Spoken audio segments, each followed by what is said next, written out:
ilaha illallah wallahu akbar wala haula wala quwwata illa billahil aliyyil azim.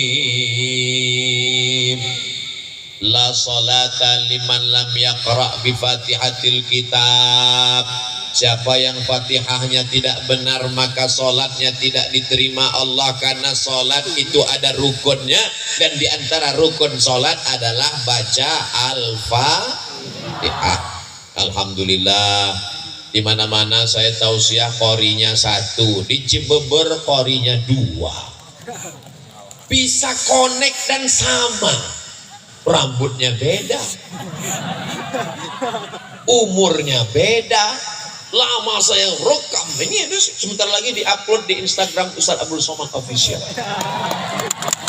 Begini orang Cianjur kalau baca Quran, masya Allah, tabarakallah, suaranya melengking ke langit ke-7. Luar biasa. Doakan supaya anak-anak kita bisa jadi qori seperti mereka, insya Allah.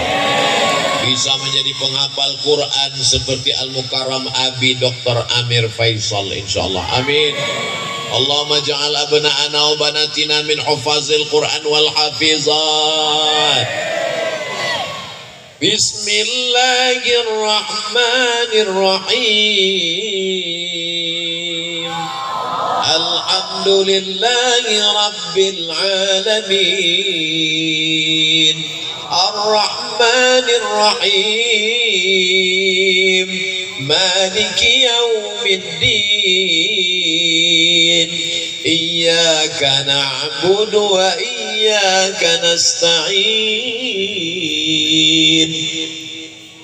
Yang bagus ini bukan suara Abdul Somad, sound systemnya mantap.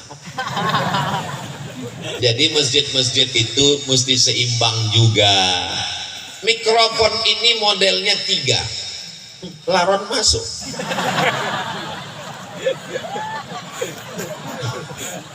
Mikrofon ini ya salam, so sweet. Syukran jazakumullah. Nanti syukran jazakumullah. Mikrofon ini jenisnya 3. Mikrofon yang pertama, suara yang bagus jadi serak-serak becek.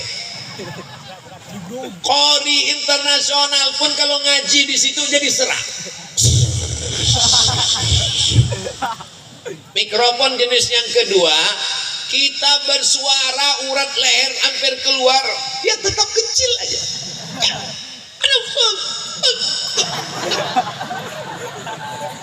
Jenis yang ketiga, inilah yang ada di Cibeber malam ini, masya Allah. Sedikit aja, saya berbisik aja, masya Allah. Maka masjid-masjid kita mudah-mudahan mikrofonnya diperbaiki.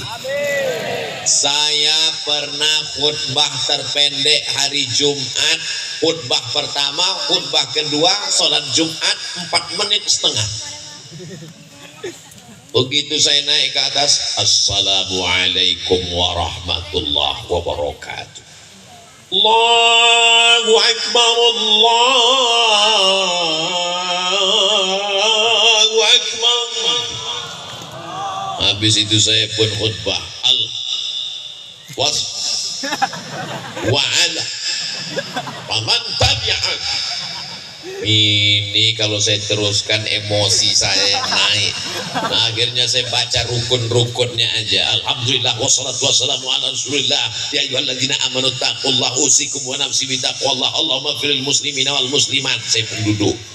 Habis itu saya naik lagi. Alhamdulillah wassalatu wassalamu ala rasulillah. Ya ayyuhalladzina amanu taqullaha usikum wa nafsi bitaqwallah. Allahumma firil muslimina wal muslimat. Qomat.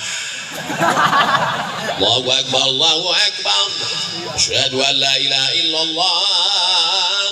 Selesai sholat, pengurusnya nanya, mohon maaf Ustaz, ya, khutbahnya kok pendek sekali, mikrofonnya benerin. Ini unsur-unsur dalam masjid. Karpetnya Allahu Allahu Akbar. Begitu dipegang kening berpasir, semen kasar. Man bana masjidan, siapa yang bangun masjid, banallah mithlahu baitan fil jannah, dibangunkan Allah untuknya satu tempat dalam surga. Amin. Saya ke kanan, dia ikut ke kanan. Saya ke kiri, dia ikut ke kiri. Lama-lama saya penasaran, rupanya saya di belakang.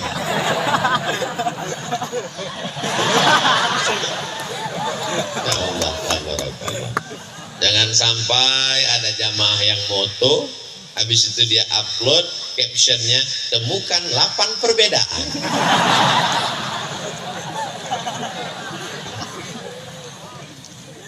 Sholatlah saya di masjid pengajian, pas berdiri saya kaget, jari saya hilang, tenggelam dalam karpet.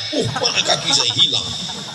Gak lama tausiah datang panitia berbisik, Ustadz tolong penggalangan dana, karpetnya utang. Saudara yang dimuliakan Allah, ada masjid yang bangga luar biasa, pengurusnya hari Jumat mengumumkan, masjid kita hari ini punya tabungan 200 juta. Sementara masjid di sebelah nggak jauh, masjid ini masih terutang bangunan 200 juta. Yang satu pengurusnya sehat, yang satu pengurusnya ada yang jantung koroner, ada yang asam urat, napasnya pun udah setengah aja lagi. Judul lagunya Setengah Napasku Pergi. Mestinya masjid-masjid yang mampu punya anak angkat masjid-masjid yang tidak mampu, karena ini milik umat, bukan milik pengurus masjid. Imamnya mantap, dari maghrib ke isya ada yang ngaji seperti di Cianjur. Amin. Di Cibeber habis maghrib ke isya anak-anak ngaji. Alhamdulillah. Tapi yang namanya anak ini mesti kita bawa dia ke masjid. Betul? Sekarang banyak bapak-bapak gitu mau azan maghrib pergi ke masjid, ngaji. Bapak enggak, papa udah dewasa. Enggak bisa begitu. Kita mesti bawa dia, kita mesti ajarkan dia. Tapi yang kita bawa ke masjid ini anak-anak yang sudah mumayyiz. Mumayyiz itu gimana Pak Ustaz? Belum akil balik. Tapi kalau kita kasih perintah dia tahu. Itu bisa dibawa. Tapi kalau anak-anak yang kita gini kan, dia balas lagi. Jangan dibawa. Kenapa? Karena di sana banyak orang tua. Pas kita lagi sholat, Allahu Akbar, dia pun lari-lari. Kebetulan bapak ini sholat, kacamatanya di bawah. Begitu ngeliat anak lari,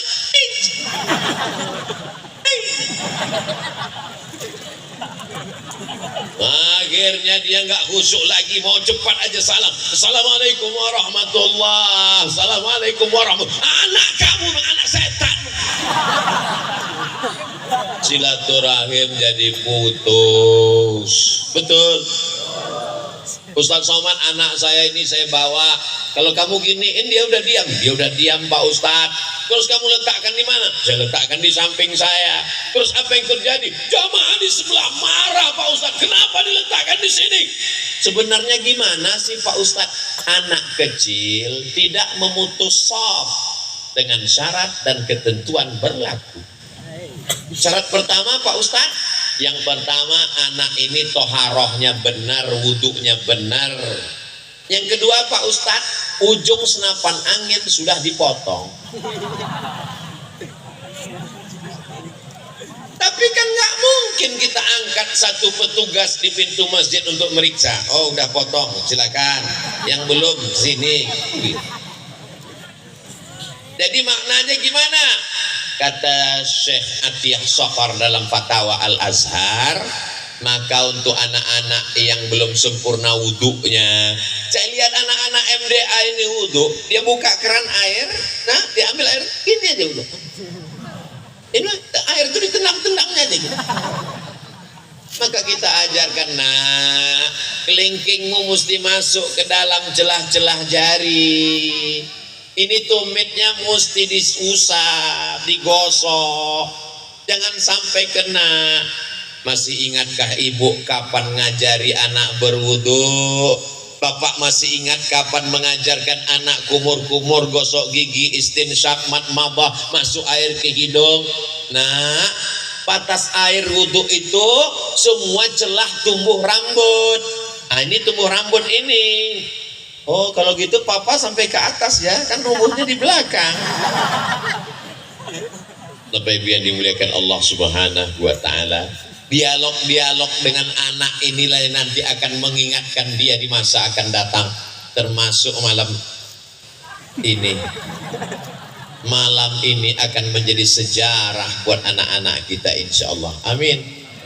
Masya Allah, tabarakallah. Jazakumullah khairan Ustaz. Padahal baju ini baru loh Bu. Ini baju baru dipakai tadi, baru disetrika. Saya cuma mau ngasih tahu, jangan sampai ada yang menduga ini baju nggak ganti-ganti udah 2 hari. Makanya laron datang. Memang kalau orang manis begitu, laron pun datang.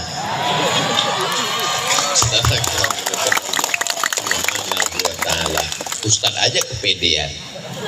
Jamaah yang dimuliakan Allah, masih ingatkah kapan terakhir mengajarkan Al-Fatihah ke anak? Masih ingat kapan terakhir bawa anak ke masjid? Masih ingat mengajarkan anak wudu? Kalau sudah kau ajarkan anakmu, alhamdulillah. Tapi kalau tidak kau ajarkan, latus alunna yauma idzin anin. Semua kita akan ditanya tentang anak-anak kita, Bu. Semua kita akan ditanya tentang anak kita, Pak. Saya nggak sanggup ngajar anak saya, Pak Ustadz. Saya sudah ngandungnya, saya sudah melahirkannya. Yang nyuruh siapa? Yang nyuruh kamu ngandung tuh siapa? Ini ibadah, Pak Ustadz. Right. Betul. Menikah itu adalah ibadah. Tapi jangan ceramah saya ini dipelintir. Nanti selesai ini bapak nikah, diam-diam ibu ngamuk. Ditanya sama ibu, kenapa bapak nggak jujur? Kenapa nikah lagi diam-diam? Mama, kata Ustadz Somad, nikah itu ibadah, nggak boleh ria. Saya nggak ada ngomong gitu loh Bu. Itu bapaknya terlalu kecicilan.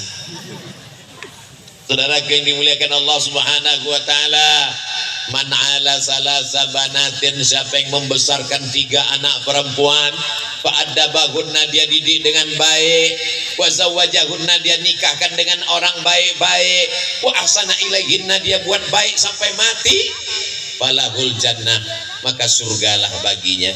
Ada ibu yang bawa anak perempuan tuh kecil, tuh ada anak perempuan, tuh ada anak perempuan, dipakaikan jilbab, gatal mak, nggak apa-apa nak, buka dikit ya, nanti tutup lagi, nangis, dibuka, nangis lagi, belikan balon, nangis lagi, dibelikan lampu.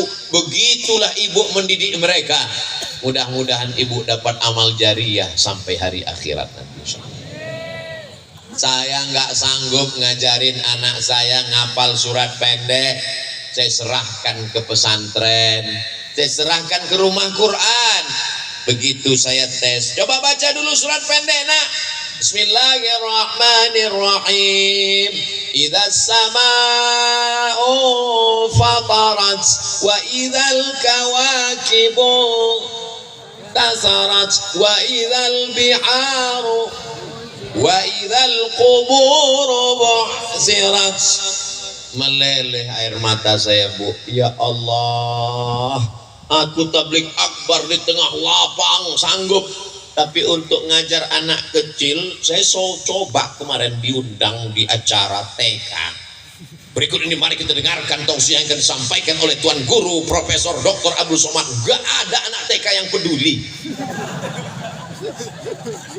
Di situ saya betul-betul disadarkan, hei Abdul Somad, kau kalau tabligh akbar di tanah lapang insya Allah bisa, tapi kalau untuk ngajar TK mati kutu.